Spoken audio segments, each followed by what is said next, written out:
I've talking about a lot of anime on this channel, but I think it's finally time that I've talked about manga. And for today's video, specifically horror manga.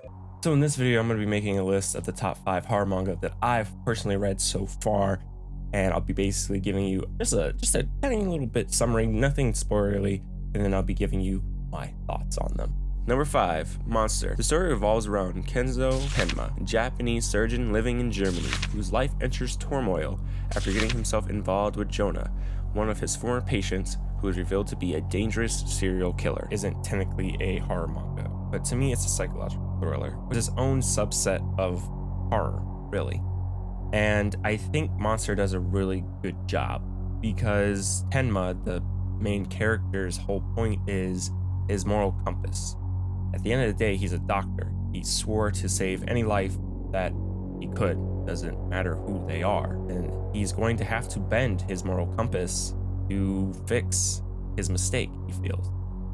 And that is what just makes Monster good. Number 4, Parasite, a body-snatching story with a twist. Shinichi Izumi, who lives in a world where aliens suddenly invade the planet and take over human bodies. One alien tries to take over Shinichi's body but fails, causing both of them to have their own consciousness and decide to work together to fight other parasites. Parasite is a body-snatching story with a twist. They're just trying to survive the body snatchers. They're just running away and trying to figure out their weaknesses and everything like that. This puts you in the mind of not only the body snatcher, but the victim of one. And as they try to work together in this unlikely duo to do some good, to stop the alien invasion and to save some humans from being eaten, it's definitely something different. Number 3, Uzumaki. Kirigoshima, a high school girl who lives in a Japanese seaside town called Kuruzucho, soon discovers that the town is cursed by spiral shapes. The curse affects the bodies, minds, and souls of the residents, causing mass obsession over spirals?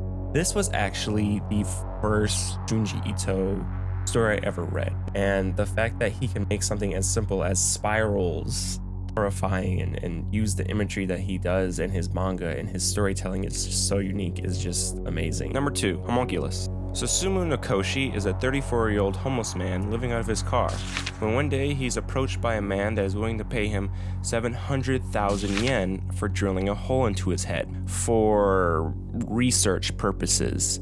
After the surgery, Nakoshi begins to see homunculi and begins to question his own reality. Homunculus, and I hope I'm pronouncing that right in actuality, because at the beginning our protagonist is a normal average Joe. He's just, down on his luck, he's homeless, agrees to this procedure to drill a hole into his head, and all of a sudden, now you and him are seeing the world very differently. And the explanation is, oh, it's supernatural, it's ESP, this was what the experiment was for. And so now it's like, oh, is this supernatural, or is this a man who is slowly losing his mind and we're watching him on this descent?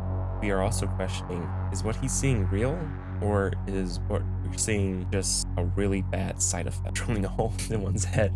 And that's really good, because it's probably the same question that he is asking. And so when you get a story like that, it just is amazing. And finally, at the number 1 spot, Hideout. A young couple visits what seems to be a nice island paradise, trying to escape and overcome the death of their only son.